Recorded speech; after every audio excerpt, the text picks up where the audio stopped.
Buenos días a todo el mundo, al panel de Tecnologías para el Mundo 5.0 de la Maker Faire de Galicia desde del año 2020. Me llamo Vicente Moret y voy a ser el moderador del panel y además vais a tener la desgracia de que también sea panelista. Me acompañan en este panel, que me parece sumamente interesante dado el mundo que corremos y a pesar de las vicisitudes que nos da la pandemia, que nos obliga a hacerlo todo offline, bueno, online, offline, depende cómo se quiera mirar. Nos acompañan, digo, Marta Pita, que es ingeniera física y matemática, que seguramente nos hablará de tecnologías cuánticas. Nos acompaña también Federico Ruiz, que es ingeniero de telecomunicación, que nos va a hablar fundamentalmente de la tecnología de 5G.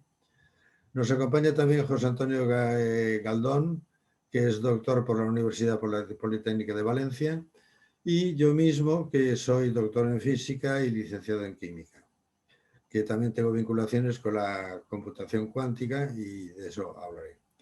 Vamos a pasar rápidamente a lo que es la presentación propia de cada uno de los participantes en esta mesa redonda, en este panel.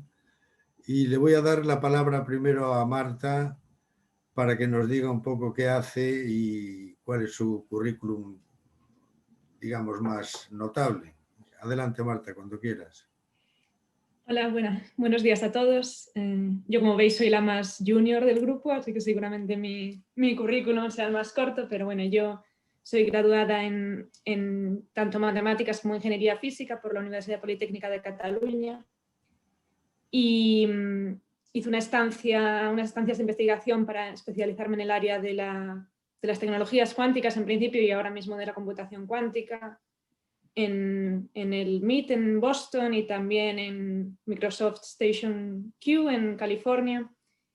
Y ahora mismo estoy haciendo un doctorado en el área de la computación cuántica experimental en QTech, que es un centro de investigación en Delft, en los Países Bajos, en el que hay multitud de grupos de investigación, tanto en el área más teórica, en el área más experimental, en la computación cuántica y también en áreas como el Internet cuántico. Y en mi caso estoy especializada en una de las diferentes candidatos a qubits que existen, que son los qubits topológicos. Hay diferentes qubits compitiendo entre sí, pero bueno, luego os hablaré algo más de esto. Así que yo estoy aquí desde Holanda, hablando con vosotros. Muy bien, ¿has terminado? Bien, Sí. pues pasamos entonces a Federico, que se presente, por favor, si quiere. Muy bien, muchísimas gracias por invitarme. Soy Federico Ruiz, soy el responsable del Observatorio Nacional 5G. El observatorio es una iniciativa tripartita entre Mobile World Capital Barcelona, que es la fundación que acompaña al Congress el Congress de Barcelona, que es el evento que reúne a la industria del móvil cada año, y también de Red.es y de la Secretaría de Estado de Telecomunicaciones. Soy empleado de Mobile World Capital, pero mi día a día y mi trabajo sucede esencialmente con la industria y con la Secretaría de Estado de Comunicaciones y con Red.es. El Observatorio 5G es uno de los organismos que se ha puesto en marcha en nuestro país para acompañar el despliegue de 5G y promover su uso y también destacar las oportunidades de innovación que acarrea y la oportunidad económica de 5G. Soy ingeniero de comunicación, mi especialidad de fondo son los chips, los semiconductores, eso es lo que he hecho durante muchísimo tiempo. Luego pasé por una experiencia de tecnología financiera y incluso con una experiencia con pilotos automáticos de drones, donde tuve ocasión de acercarme al mundo maker. Por lo tanto, estoy encantado de estar aquí. Es mucha ilusión que me llamaréis. Muy bien, gracias, Federico. Pasamos entonces a la autopresentación de José Antonio Galdón, que es doctor por la Politécnica de Valencia.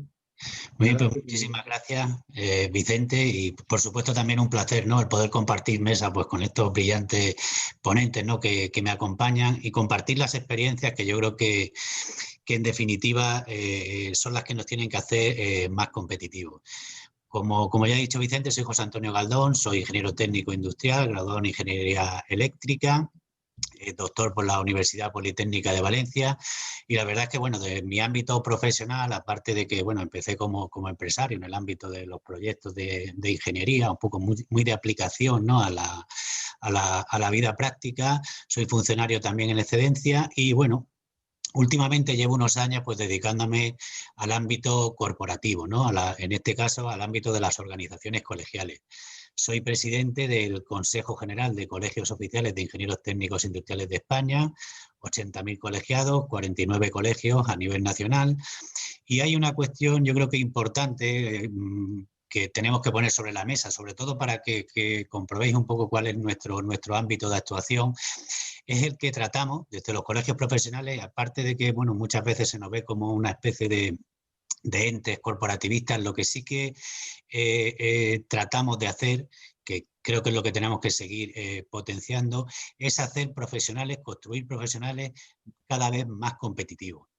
Y no cabe duda que en todas las profesiones, por lo general, pero en el ámbito de la ingeniería en particular, la tecnología es algo que es evidente que tenemos que incorporar los propios profesionales para poder trasladarla nuevamente a la sociedad. Por eso personas como vosotros, científicos, ¿no?, que realmente estáis trabajando en desarrollar todo este tipo de nuevas tecnologías, sois imprescindibles, ¿no?, para que posteriormente podamos proponer esa aplicación. Soy también vicepresidente de Unión Profesional a nivel nacional, que es donde estamos todas las profesiones agrupadas de España, más de 1,5 millones de profesionales, y decano del Colegio de Ingenieros Técnicos Industriales de Madrid. Muy bien, José Antonio, muchas gracias. Ahora creo que me toca el turno a mí. Yo soy Vicente Morel, soy licenciado en Química, especialidad de Química Teórica. Luego me doctoré en Física. Me especialicé después de mucho trabajo profesional en inteligencia artificial, sobre todo aplicada al dominio de la medicina, y desde hace unos 7 u 8 años me estoy dedicando profundamente al tema de la computación cuántica y la inteligencia artificial, a la sinergia que hay entre la inteligencia artificial y la computación cuántica.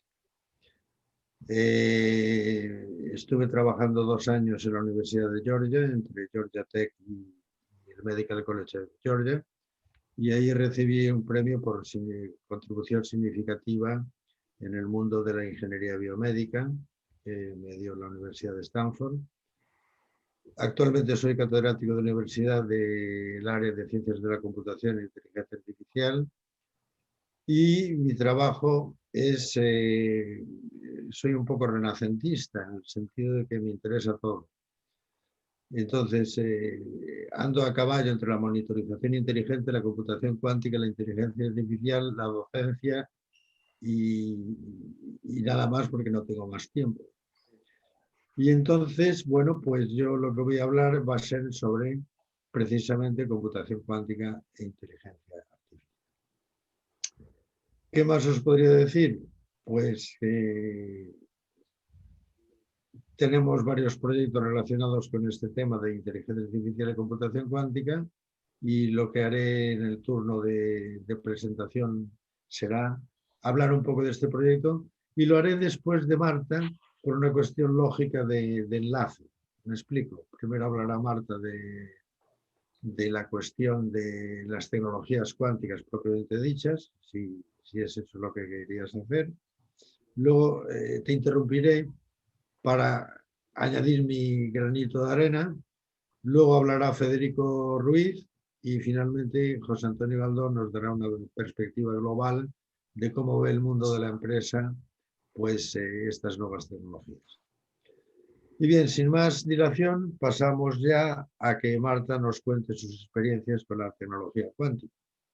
Adelante, Marta, cuando quieras. Hola, muy buenas.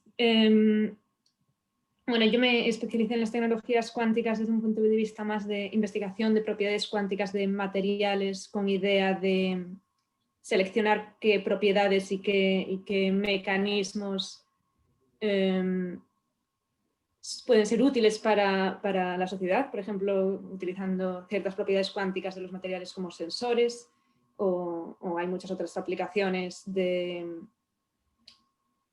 utilizar mecanismos cuánticos en nanomateriales para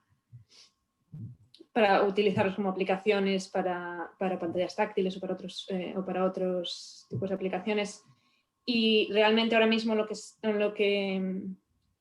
está liderando este tipo de aplicaciones de materiales cuánticos, en lo que más se está invirtiendo, en lo que más grupos hay investigando ahora mismo es, como decías, en la computación cuántica en general, que es de lo que quería hablar más.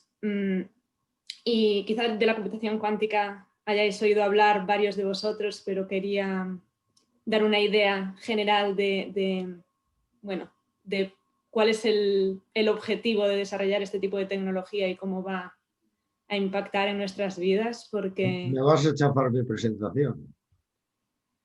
Bueno, yo desde luego, yo tengo mucha curiosidad por tu presentación, porque desde luego no sé nada sobre cómo utilizar las tecnologías cuánticas, la computación cuántica para la inteligencia artificial, o cómo se entrelazan estos dos campos entre sí. Así que eso desde luego tiene pinta de ser bastante interesante.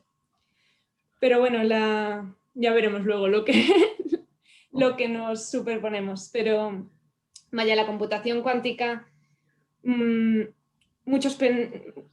varias opiniones que escuché últimamente de algunos de mis compañeros son como la gente tiene curiosidad de ver cómo cambiarán los ordenadores que tenemos en nuestra casa una vez que los computadores cuánticos estén desarrollados y sean funcionales.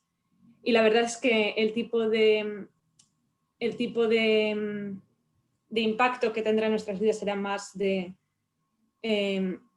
semejante a lo que los supercomputadores, el uso de los supercomputadores ahora mismo, es decir, tener los servicios de un ordenador cuántico en la nube, sobre todo para el uso de quizá investigadores o empresas o ingenieros para hacer tareas muy, muy específicas, del estilo de intentar simular,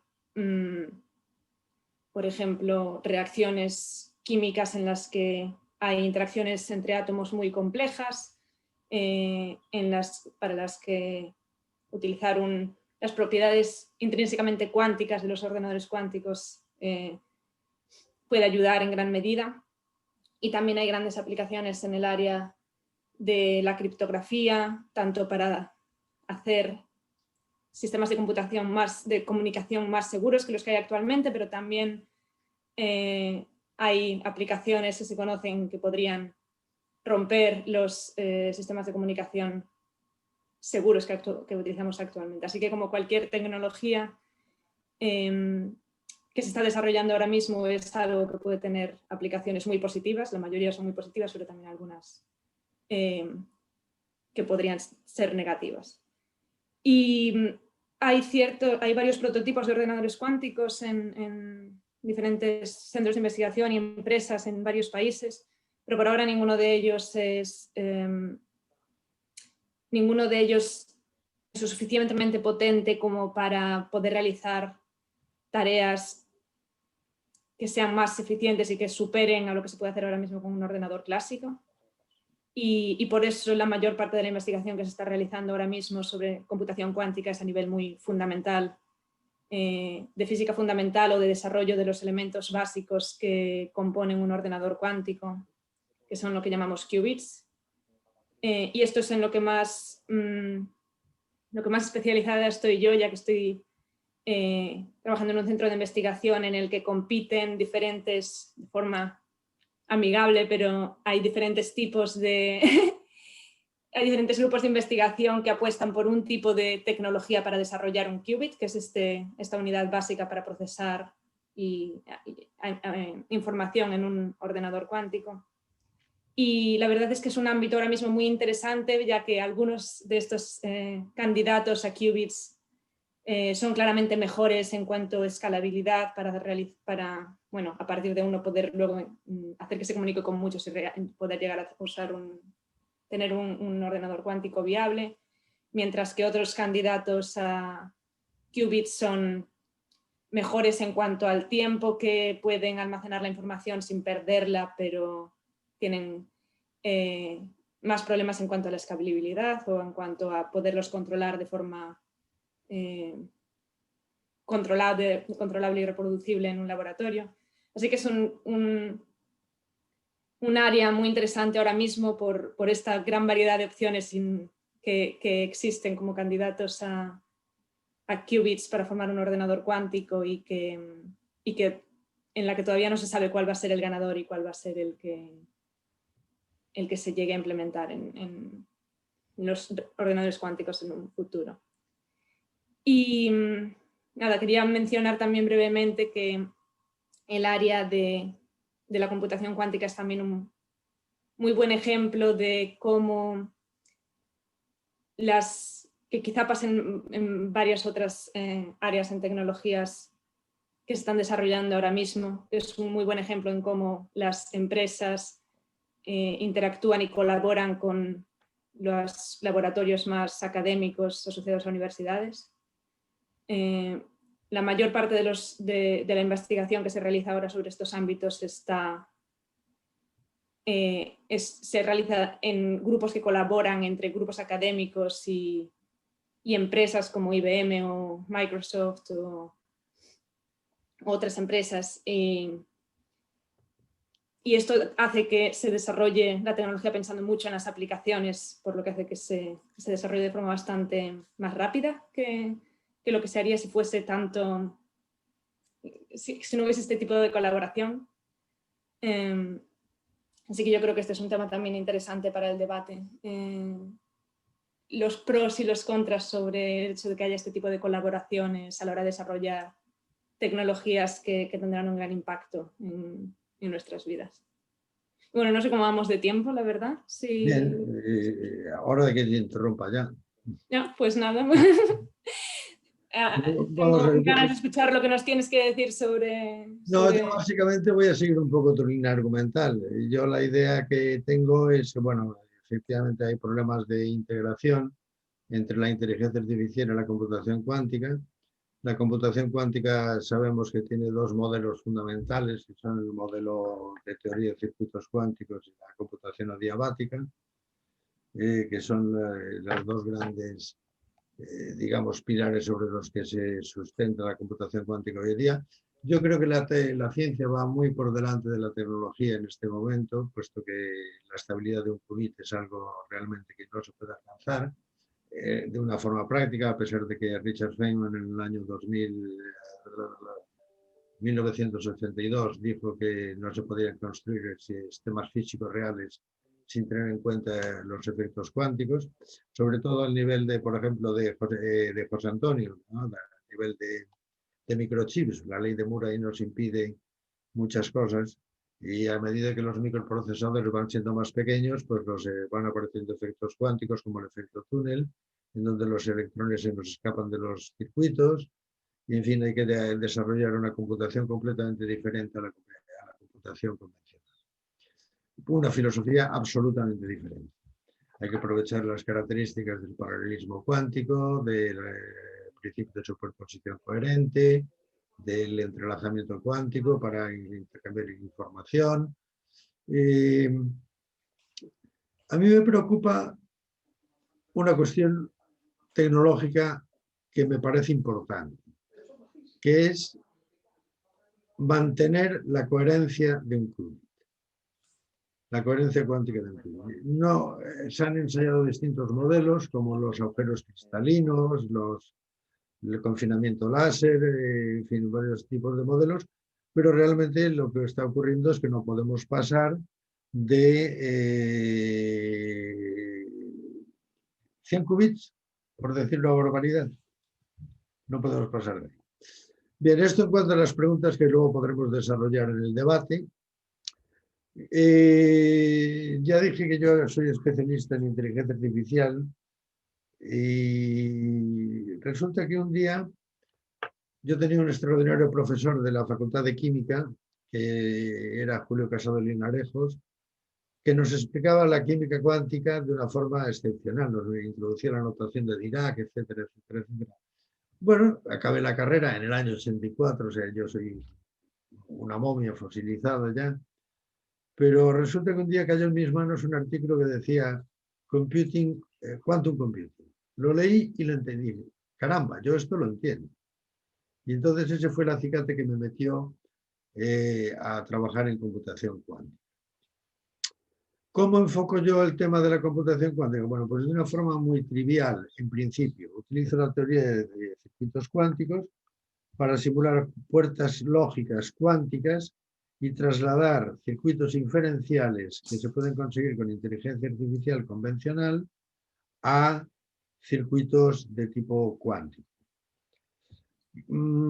Hay problemas, pero bueno, se van a ir resolviendo.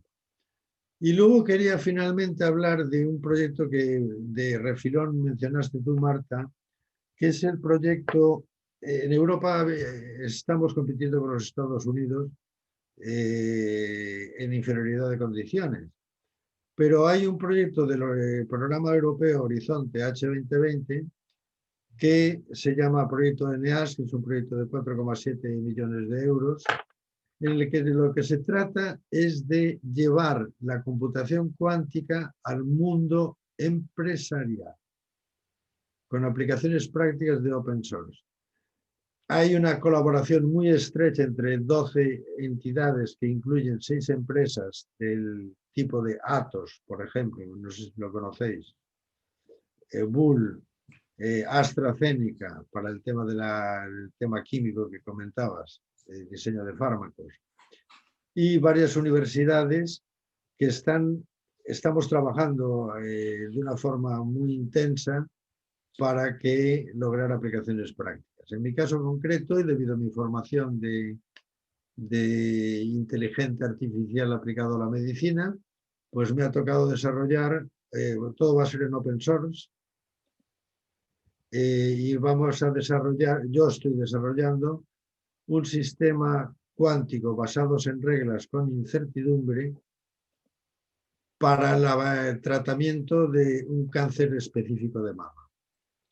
Entonces, esto, que a lo mejor puede no ser completamente operativo desde un punto de vista real, pero de lo que se trata es de crear una comunidad científica y tecnológica y empresarial que sean capaces de comprenderse los unos a los otros y que dé como resultado una sinergia para que esto se ponga en el mundo de la calle, que para mí es fundamental.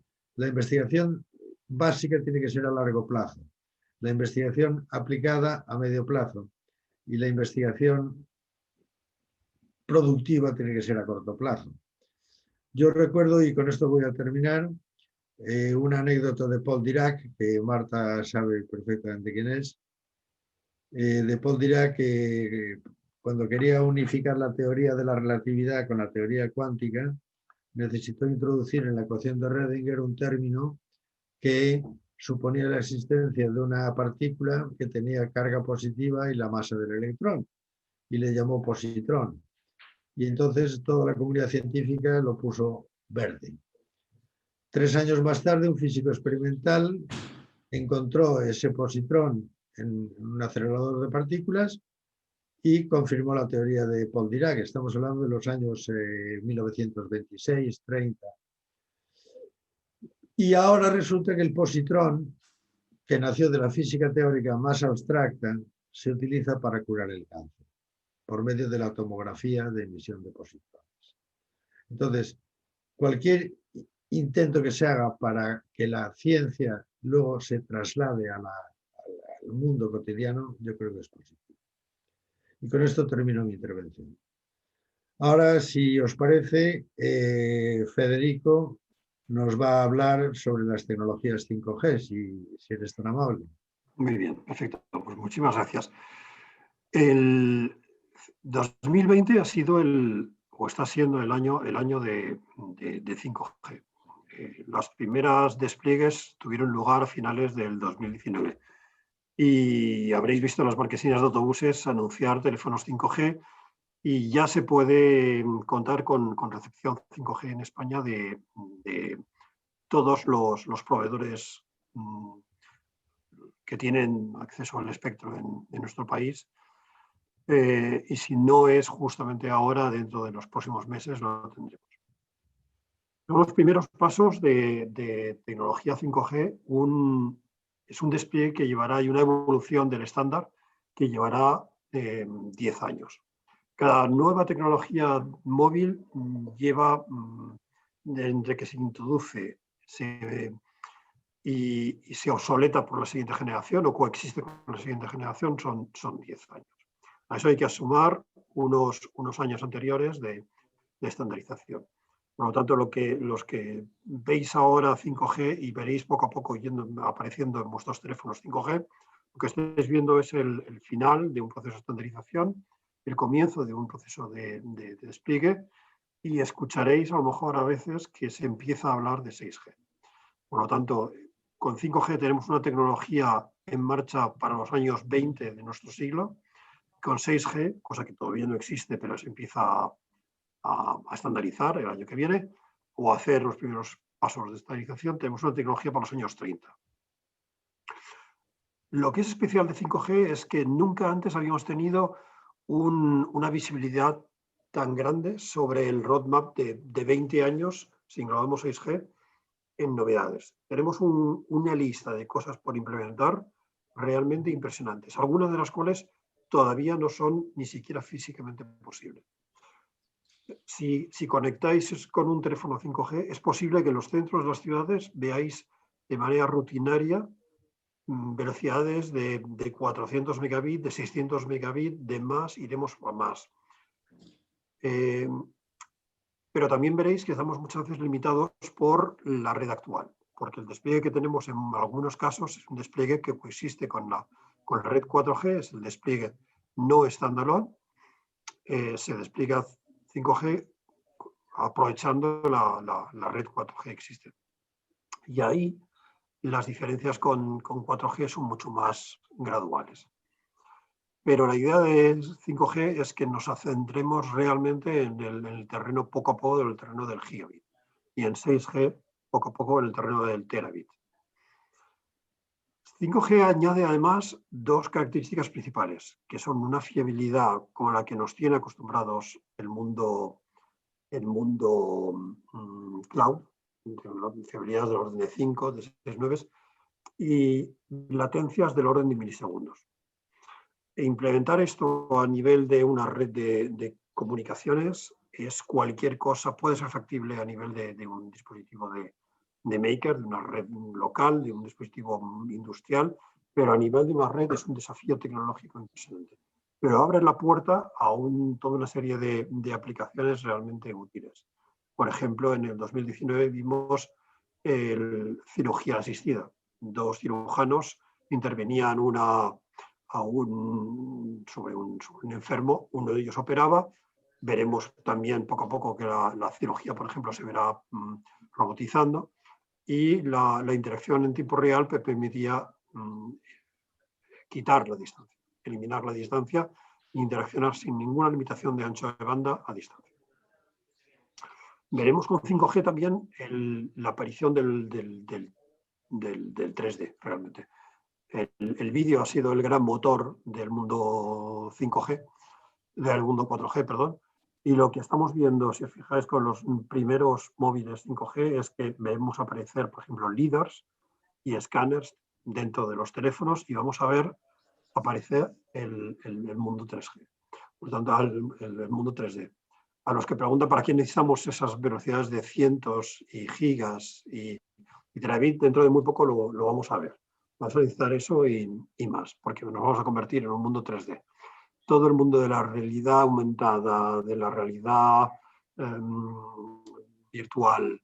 Tenemos en la oficina, por ejemplo, los primeros prototipos de un enlace entre dos oficinas permanente con holografías.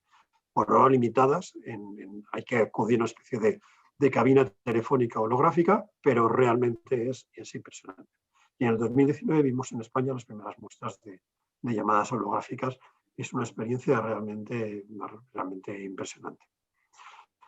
A todo este mundo de ocupar el ancho de banda, en un terreno de ancho de banda más ilimitado en las gamas altas de frecuencia y una latencia y una fiabilidad más grandes, se añade la conectividad del Internet de las cosas. Y aquí el mundo maker lo va a entender muy bien.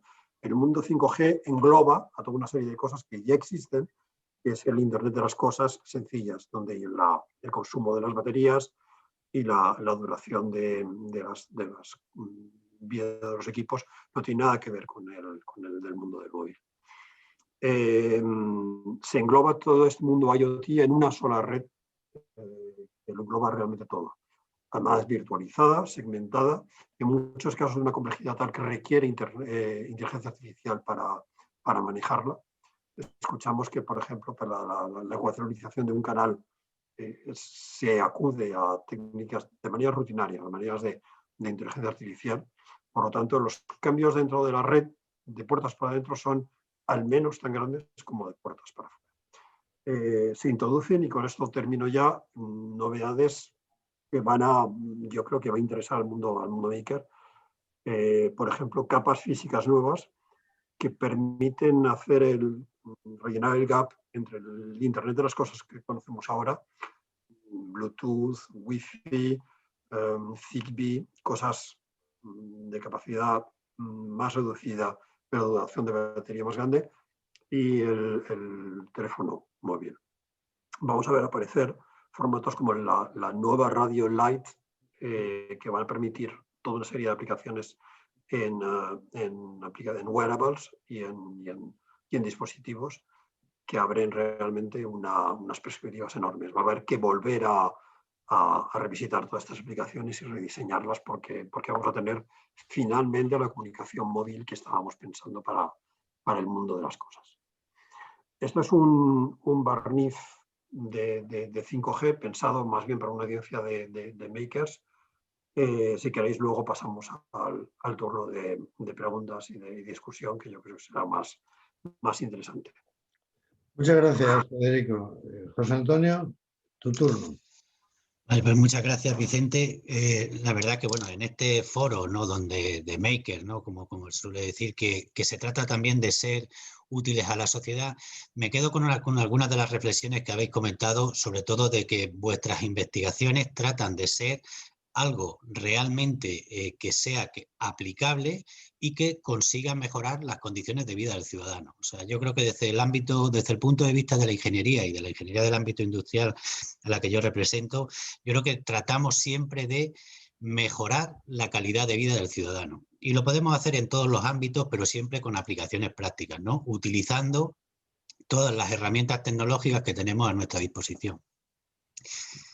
La realidad actual que se está viviendo en las empresas, yo creo que no voy a descubrir nada, simplemente, bueno, pues también puedo abrir un pequeño debate o un foro de reflexión sobre lo que está pasando y nos estamos encontrando pues todos los días, ¿no? Y bueno, si vemos lo que ha pasado ahora recientemente pues con la propia situación, ¿no?, pues de confinamiento, donde, bueno, de la noche a la mañana hemos comenzado a utilizar nuevas tecnologías que desconocíamos hasta el principio, la mayoría, pues si el Zoom, el Teams, el tal, bueno, herramientas de comunicación que muchas veces nos paramos a pensar y dice, bueno, ¿qué hubiese pasado si esta situación de confinamiento hubiese pasado, no sé, a principios de este siglo, a finales del siglo pasado, donde no estaba tan, de alguna forma, en este caso, implantadas, ¿no?, las nuevas tecnologías, o no teníamos esa capacidad para ponerlas en marcha, pues con esas redes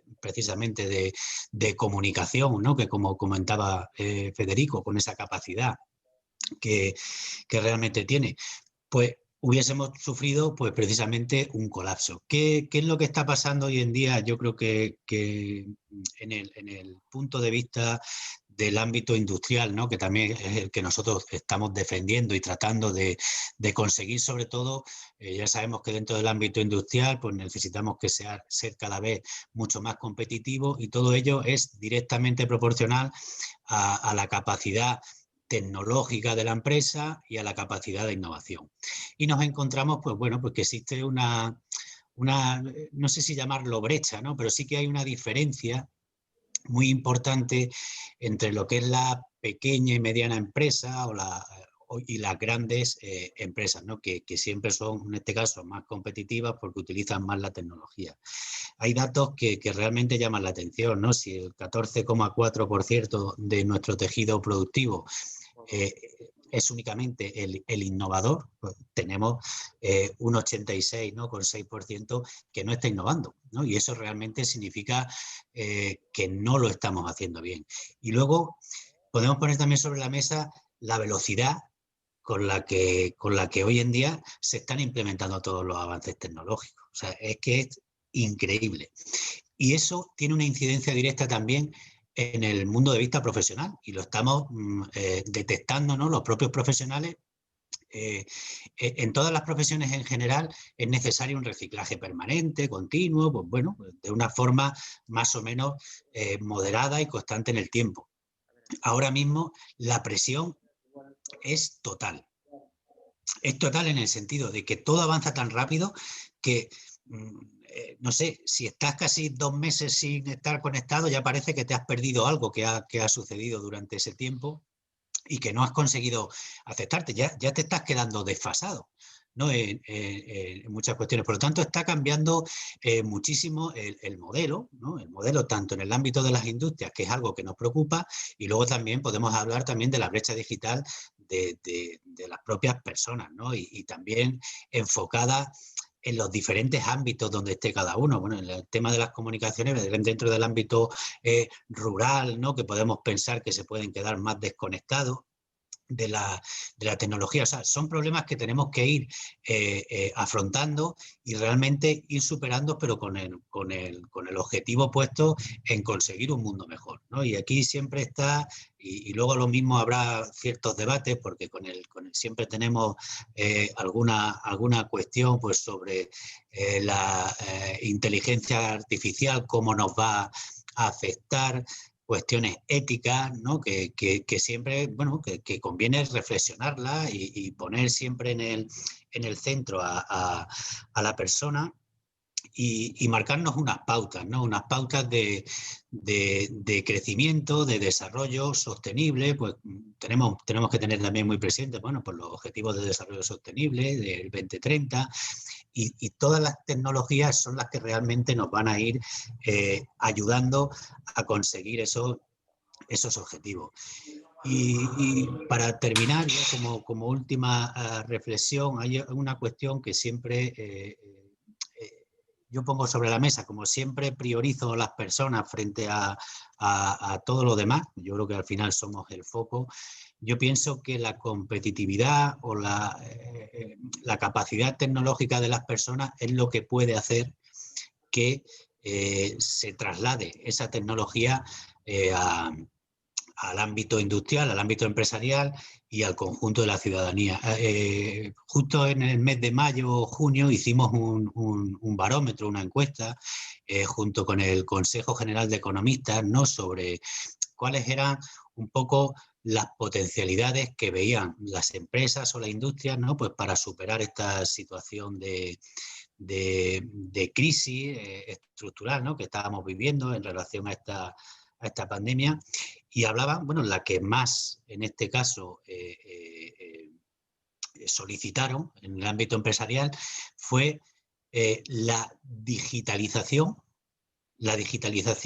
del público, o sea, de la sociedad en general. O sea, el aumentar esa capacidad de digitalización para que realmente se adapten y se utilicen todas las tecnologías por parte de la empresa y sean fácilmente aplicables al ámbito social, lo cual al final va a cerrar ese círculo, ¿no? que nos permita que ese desarrollo sea continuo, sostenido y que vayamos siempre acompasados. O sea, no, es cierto que desde el ámbito de vista, desde el punto de vista científico y tecnológico siempre se va a ir más avanzado porque son los que tienen que traernos, ¿no? esos avances y que poco a poco vayamos detrás aplicándolo y asimilándolo, ¿no? que también es importante. Muchas gracias, José Antonio. Tenemos apenas 7 minutos para debatir un poco. Turno libre, como queráis. ¿Alguien tiene alguna pregunta que hacer a nosotros? Iniciamos un debate. Por ejemplo, a mí se me ocurre una pregunta para todo el mundo. La pregunta es, ¿cuál es el mayor obstáculo que hay para la transferencia de tecnología? La investigación, la actitud de la empresa, los resultados que busca la empresa, los resultados que busca la investigación. ¿Qué opináis? Porque es evidente que hay un gap entre la producción de ciencia y la producción de tecnología y la implantación de esa tecnología. Sí. Yo muchas veces, la verdad es que no sé si es algo que venimos arrastrando muchísimo tiempo. Parece que hay siempre mucho distanciamiento entre el ámbito académico y el ámbito productivo, el ámbito industrial, ¿no? Parece que existe, no sé, como ciertas barreras. Y yo creo que lo más interesante, y muchos de vosotros, y Marta, por ejemplo, que cuando ella está haciendo investigación, pero dentro de una propia empresa, ¿no? Dentro de una industria, o lo que suelen ser también los doctorados industriales, es lo que habría que potenciar muchísimo más, porque en la misma investigación no solo estás investigando un desarrollo tecnológico nuevo, sino que a su vez automáticamente está solapada con esa aplicación o con esas posibles aplicaciones prácticas que puede tener detrás, ¿no? O sea que ahí siempre, si hablamos de competitividad, que es una palabra que me gusta mucho utilizar y en su concepto yo creo que exacto, ¿no? El que esa investigación se pudiese desarrollar siempre o en la mayoría de los casos junta o unida al ámbito productivo o al ámbito de la aplicación, yo creo que sería hasta incluso más interesante y quizás se alcanzarían, no sé, resultados más fácilmente aplicables, ¿no? Federico, ¿tú qué opinas del tema? Creo que es cierto que si nos fijamos en Europa tenemos un gap importante y 5G es un buen ejemplo.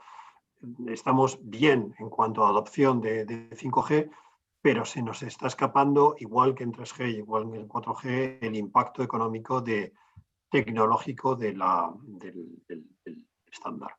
Creo que hacemos demasiado énfasis en adoptar la tecnología, en comprarla, en convertirnos en usuarios, lo cual es necesario y está muy bien.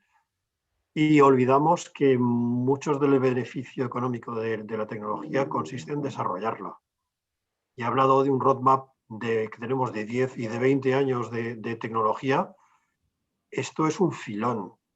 Nunca hemos tenido este tipo de visibilidad sobre esto. Es una mina de oro para desarrollar tecnología y llevarla al mercado.